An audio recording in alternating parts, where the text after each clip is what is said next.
Ladies and gentlemen, welcome to the House of Kayfabe on location. We are here in Winston-Salem at Wrestlecade, and we have had one hell of a day. This is the wrap-up from Saturday. I know you guys did a wrap-up last night without me, but tonight I am here, and I've had quite the experience. I even brought my wife along, and she's not the biggest wrestling fan in the world. She'll watch it for me, but she's not the biggest wrestling fan in the world. And she was sitting across from some really big legends. The Rock and Roll Express were right across from us. Mm-hmm. You had a Nikita Koloff right across from us. Sergeant Slaughter directly across. She was staring at that chin all day long. And as I can tell you were a little jealous, but one of the biggest legends was sitting right beside her, Brian Resner. Oh yeah, he's so sweet. But I have to get my pictures with that one. Yeah. You spent plenty of time sitting right beside Davey Richards. Matt Hardy was right beside of you. Even though you're not a wrestling fan, you had to feel a little starstruck. I did. I mean, it was exciting. Yeah, really. I even noticed that Matt Hardy was drinking something that I like to drink too, and I was like, "Oh my gosh, I'm Which such a would dork." be what?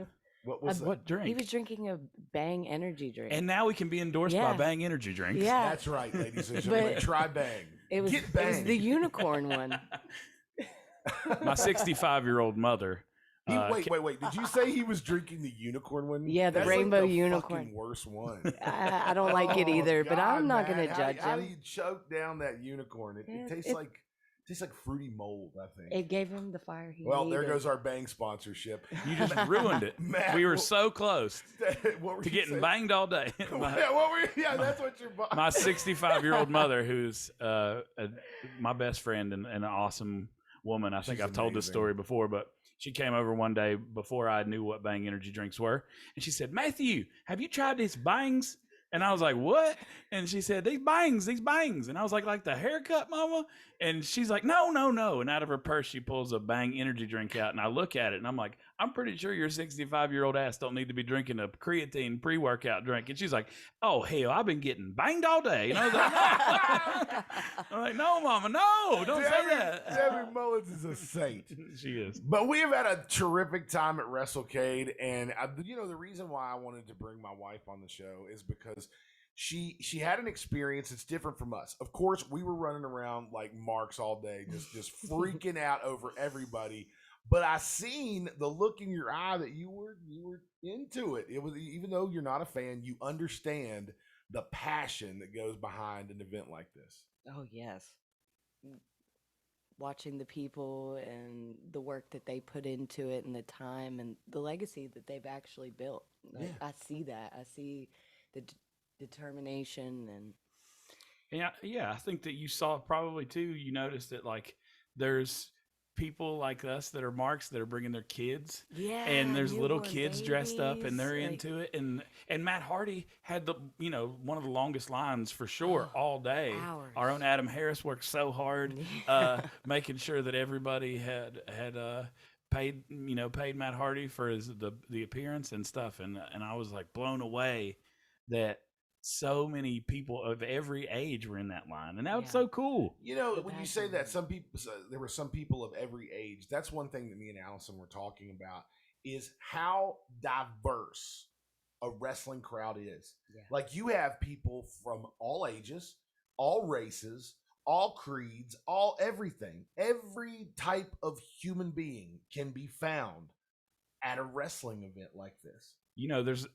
I don't like to talk politics very often, hardly ever.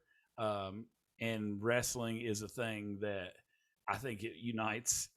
You don't talk politics, you talk wrestling. You're talking theatrics and your love of it, and you don't care what somebody's political beliefs are in that situation. And you know what? Me and Shane Douglas talk about that a lot, because I don't know if you guys know this, but Shane Douglas is completely the opposite of me politically. And we talk about that a whole lot. But we can still be friends afterwards. That's awesome that you can separate it. It's hard. I mean, that's a hard thing to do for a lot of people. For a lot of people. Yeah. And it's crazy to think, like, I have a lot of friends on the other side of the aisle. And I can't imagine not being friends with those people. But you're right. Wrestling brings that together, that it doesn't matter what your politics are. I was thinking about this.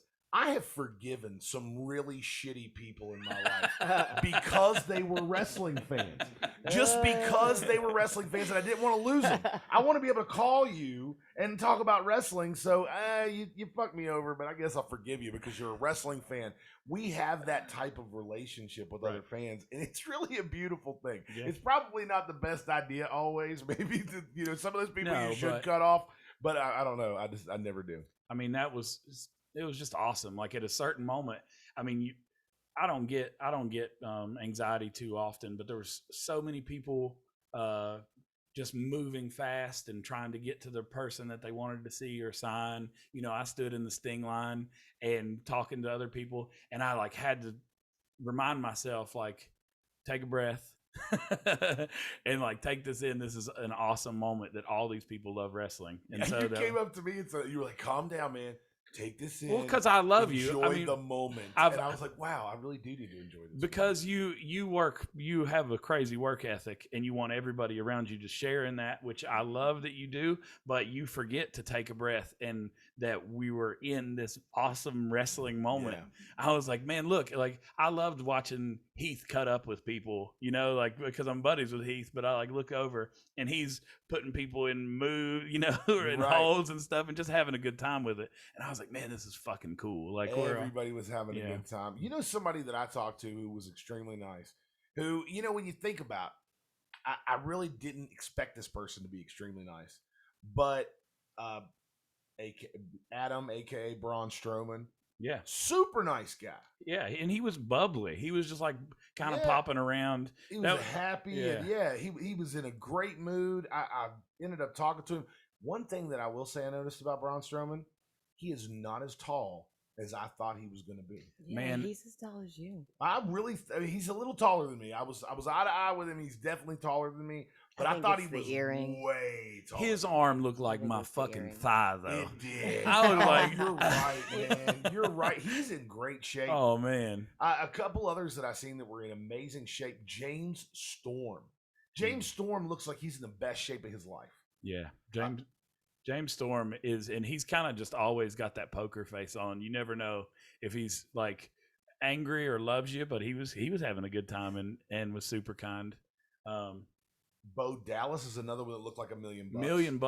He did. He looks like $1 million. Oh yeah, he's in great shape. One of the greatest moments was as soon as I saw Heath, he was like, Matt, will you run bouncer for me as I run to the restroom? And I'm like, absolutely, because we had to go through the crowd. And right when we get across to FTR like kind of wraps Heath up. And he's like, damn, Heath, save some pecs for the rest of us. You know, those guys were really nice, too. FTR was extremely nice. They stayed later than anybody else at the convention. Well, High Spots had them sign all those belts. I don't know that they were going to the toy drive. I'm sure some did, but they signed all those AEW figures and stuff. That's so awesome, man. I love that stuff. I love seeing that somebody takes an extra time. I always heard, I'm not a huge Miz fan, but I always heard that Miz showed up first and stayed late, and that makes me respect him that he would do that and take the time. And I know Cena's known for doing that, and that makes me like him, even though I've never seen him. Yeah, I agree with that completely. Allison, I've got to ask you a question before we end this portion of the podcast. Mm-hmm. One thing that I wanted to ask you is what stood out to you, like what moments stood out to you as a non-fan, experiencing this craziness, to know that your husband is not just mentally deranged. There's also thousands of other people who feel the exact same way. In that type of energy environment, what really stands out to you as like the high points of the convention today? Oh gosh, so many things. I mean, Bang energy drink. Yeah, that was a big one. I really popped on that one. But how happy people were to actually talk about their career and have people say their moments and where they first heard them. And then I watched Sergeant Slaughter all day. Like, he was so great. Like, he lit up every single time he put, I don't know what the move was, but he would do Cobra Clutch. He would do 2 different poses with people though, and they were so excited about it. And everybody just kept like all this focus and attention on the people they were talking to at the time. And I thought that was great. It was a great environment, but I noticed something totally different when I went in the Legends room. What did you notice? They didn't want to talk. I don't know if it's because maybe they've talked so much and they're just tired. Now, what of she's it. referring to is a room that contained Arn Anderson. There His was son also, was there. His son was there. Mick Foley was there. Jerry the King Lawler. Jerry the King Lawler. Kane. Ricky the Dragon Steamboat. Magnum TA. Magnum TA was there, and then there was a girl there that I was not familiar with, and I didn't know why she was in that particular room with those guys. Amber Nova, maybe. Yeah. I didn't know who she was. She was I mean, beautiful. she looked great. I mean, she Beautiful. looked amazing. Maybe Yeah. that's how she got in there with the Legends. She just had a legendary. But look. it just wasn't the same energy. I just felt that like maybe. You know what? I feel the same. We spent a little bit of time in there because we stood in the Mick Foley line. I have a friend back in Fort Myers, Florida, that was wanting to get an autograph from Mick Foley. His name's Dave Tyree. Got that autograph for you, Mr. Tyree. But we stood in line there, and I kind of felt that same vibe too. And people were Except for so Bo, 'cause Bo was in a excited. great He mood. was smiling the whole time. It was great. Steiners were not.